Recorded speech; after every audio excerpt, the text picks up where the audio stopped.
वाहिगुरु जी का खालसा, वाहिगुरु जी की फतेह। जिस दिन से एक शिष्य जिंदा सतगुरु के चरणों में आता है और अंतर में पवित्र नाम से जुड़ जाता है, तभी से उसे दया और संरक्षण लगातार बहुतायत में मिलने लगते हैं। और जो आज्ञाकारी है, प्रेम से भरे हैं, वे ग्रहणशील बन जाते हैं और इस दया और संरक्षण से अपनी जिंदगी समृद्ध बनाते हैं, दूसरे के लिए प्रेरणा का स्रोत बनते हैं। अंतर के अलौकिक अनुभव सद्गुरु की दया से मिलते हैं। शिष्य कभी भी यह नहीं कह सकता कि वे उसे स्वयं की कोशिश से मिले हैं, चाहे उसकी कोशिशें कितनी भी उत्तम क्यों न प्रतीत हों। पर यह अति आवश्यक है कि दृढ़ता से उसका कहना माने, ताकि उसकी दया और आशीर्वाद को पा सके। यह शिष्य का आंतरिक अनुभव नहीं है जो उसके आध्यात्मिक विकास का निर्धारण करता है, बल्कि व्यक्तिगत जीवन में नैतिक मूल्यों के प्रति उसकी क्या प्रवृत्ति है, उसका जीवन कितना सदाचारी है, जिससे उसकी असली कीमत पता चलती है। सच्चाई सर्वोपरि है, पर सच्चा जीवन उससे भी ऊंचा है। इंसान अपनी संगति और अपने कार्यों से जाना जाता है। जिस क्षण से कोई पवित्र नाम से जुड़ जाता है, उसी क्षण से उसका आध्यात्मिक विकास निरंतर स्थिरता के साथ बिना किसी रुकावट के शुरू हो जाता है। सन्नाटे के अंतराल जिज्ञासु के अंतःकरण में सद्गुरु और पवित्र नाम से जुदाई का दुख और उसको पाने की तीव्र चाहत पैदा कर देते हैं। एक सच्चे भक्त की कुल मिलाकर की गई सारी कोशिशों से एक दिन अलौकिक परमानंद के दरवाजे पूरी तरह खुल जाते हैं, जिनमें भक्त खुशी और कृतज्ञता से भर जाता है। चुप्पी, एकांत और अकेलापन होना अति उत्तम है और बहुत सहायक सिद्ध है। अत्यंत शांत जीवन का मूल सिद्धांत है दिव्य विधान को खुशी खुशी स्वीकार करना, क्योंकि यह मुख्यतः हमारे पुराने कर्मों पर आधारित होता है और इसमें हमेशा सद्गुरु की दया की खुशबू होती है, ताकि अंत में हमारा भला हो सके। एक अनुशासित शिष्य को हर वस्तु बहुत ही ऊंचे दृष्टिकोण से देखनी चाहिए और जीवन को बिना किसी ग्लानि या पछतावे के स्वीकार करना चाहिए। इस संबंध में एक साखी याद आती है भाई मंझ और सद्गुरु प्रेम की। भाई मंझ बड़ा अमीर आदमी था, बल्कि अपने गांव का मालिक था। वह सुल्तान सखी सरवर का उपासक था। एक दिन इत्तेफाक से गुरु अर्जन साहब के सत्संग में चला गया। उसे सत्संग अच्छा लगा। पिछले कर्म उदय हुए, नाम मांगा। गुरु साहिबान ने कहा, भाई तू किसे मानता है? उसने जवाब दिया, जी मैं सखी सरवर को मानता हूँ। तब गुरु साहिबान ने कहा, अच्छा तेरे घर में जो पीर का स्थान है उसको गिरा करा, तब नाम दूंगा। भाई मंझ घर गया और पीर के स्थान की ईंट ईंट बिखेर दी। लोगों ने कहा, तूने बड़ा पाप किया है, सुल्तान तुझ पर मुसीबत लाएगा। भाई मंझ ने जवाब दिया कि अब जो होगा सो देखा जाएगा। जब मंदिर गिरा कर गया तो गुरु साहिबान ने अधिकारी देखकर नाम दे दिया। साथ ही उसकी परीक्षा भी लेने लगे। कभी उसके घोड़े मर गए, कभी बैल मर गए, कभी कुछ मर गया तो कभी कुछ नुकसान हो गया।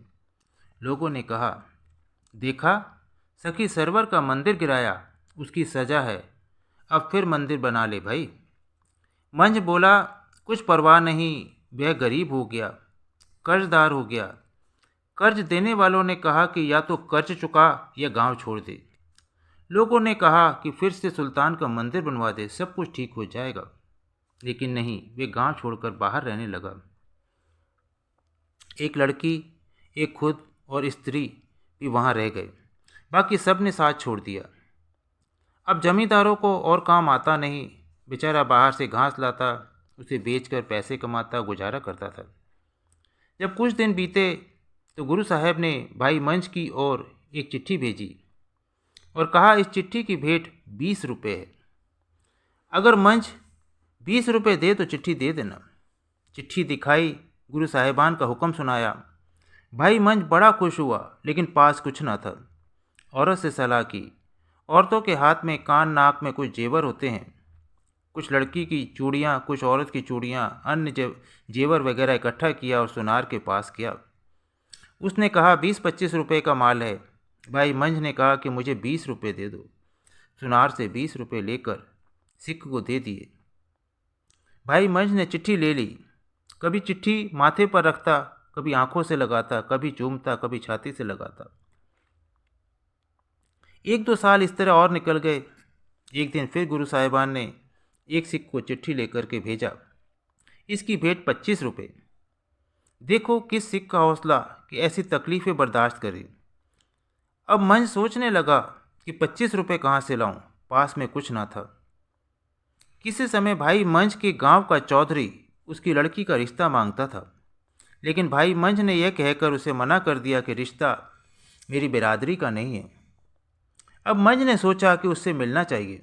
भाई मंझ ने स्त्री चौधराइन के पास गई और कहा, अच्छा तेरा रिश्ता हम ले लेंगे, लेकिन अभी हमको 25 रुपये की ज़रूरत है, वह दे दो। चौधराइन ने रुपए दे दिए। वह लेकर आ गई। सिख को रुपए दे कर के चिट्ठी ले ली और पहले की तरह उसने उसके साथ प्यार किया। गुरु साहिबान को अभी और परीक्षा लेनी मंजूर थी। उस चिट्ठी में हुक्म था, भाई मंझ दरबार में आ जाए। भाई मंझ सब कुछ छोड़कर गुरु साहिबान के दरबार में आ गया। वहाँ सेवा करने लगा। लंगर के बर्तन साफ करता, लंगर के लिए लकड़ियाँ लाना उसका रोज का काम था। कुछ दिन के बाद गुरु साहिबान ने पूछा, भाई मंझ रोटी कहाँ से खाता है? सिखों ने कहा कि संगत लंगर में खाती है, वह भी वहीं खाता है। तब गुरु साहिबान ने कहा, यह तो मजदूरी हो गई, सेवा तो ना रही। भाई मंझ की स्त्री ने सुना और उसने जाकर पति से कहा कि गुरु साहिबान ने यह वचन कहे हैं। मंझ ने कहा, कल से कोई और उपाय करूँगा। अब वह आधी रात को जंगल में जाता, लकड़ियाँ काट कर लाता, बाजार में बेचकर उनसे गुजारा करता, बाकी वक्त लंगर में सेवा करता। कैसा सख्त इम्तहान है। एक दिन भाई मंझ जंगल में गया। आंधी आ गई। लकड़ियों का बोझ उठाता, लेकिन आंधी उठाकर फेंक देती। आखिर बड़ी मुश्किल से लकड़ियों का गट्ठर उठा करके आ रहा था कि हवा का तेज झोंका आया और वह लकड़ियों समेत एक कुएं में जा गिरा। गुरु बेखबर नहीं होता। इधर यह घटना हुई, उधर गुरु अर्जुन साहेब नंगे पैर दौड़ पड़े और हुक्म दिया कि रस्सी लाओ, सीढ़ी लाओ। सारी संगत दौड़ी आई। पता नहीं क्या हो गया है। कुएं पर पहुँचे। गुरु साहिबान ने एक सिख से कहा कि मंझ को आवाज़ दो कि लकड़ियाँ फेंक दे और आप रस्सी से बाहर निकल आए। रस्सी और सीढ़ी लटकाई गई, लेकिन भाई मंझ ने कहा, पहले लकड़ियों को बाहर निकालो, फिर मैं निकलूँगा। सिखों ने कहा कि देख तेरे साथ क्या हुआ है, छोड़ दे गुरु को और निकल आ बाहर। भाई मंझ ने कहा, गुरु साहेब को कुछ ना कहना, इससे मेरा मन दुखी होता है। पहले लकड़ियाँ निकालो, तभी मैं निकलूँगा। वैसा ही किया गया। पहले लकड़ियाँ बाहर निकाली गईं, फिर आप निकला।